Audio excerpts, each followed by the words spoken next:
ప్రపంచ క్రికెట్లో భారత్ పాకిస్తాన్ జట్లు ఎప్పుడు ఆడినా ఎక్కడ ఆడినా ఏ ఫార్మాట్లో తలపడినా ఆ క్రేజ్ మాత్రం తగ్గదు. చిరకాల ప్రత్యర్థుల మధ్య రసవత్తర సమరాడి చూసేందుకు సెలబ్రిటీల నుంచి సాధారణ అభిమానుల వరకు ఎంతో ఆసక్తిగా ఉంటారు. స్టేడియాలకు వెళ్లి చూడాలనుకునే ఫ్యాన్స్ లక్షలు పోసి టికెట్లు కొన్న సందర్భాలు కూడా చాలానే ఉన్నాయి.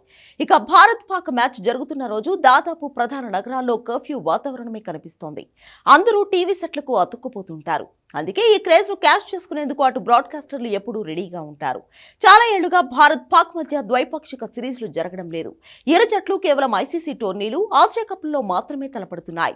ఇప్పుడు వచ్చే నెలలో జరిగిపోయే ఆసియా కప్ వేదిక భారత్ పాక్ మ్యాచ్ ఉంది.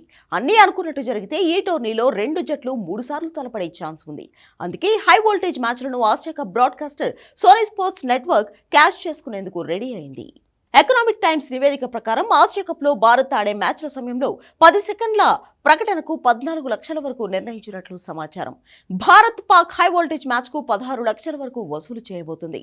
కోహ్లీ, రోహిత్, జడేజా లాంటి స్టార్ ప్లేయర్స్ టీ20లకు రిటైర్మెంట్ ప్రకటించినప్పటికీ సూర్యకుమార్ యాదవ్, బుమ్రా, హర్షదీప్ సింగ్ లాంటి ప్లేయర్స్ ఉండడంతో క్రేజ్ తగ్గలేదు. కాగా సోనీ పిక్చర్స్ నెట్వర్క్ 2031 వరకు ఆసియా కప్ మీడియా హక్కులను $170 మిలియన్ సొంతం చేసుకుంది.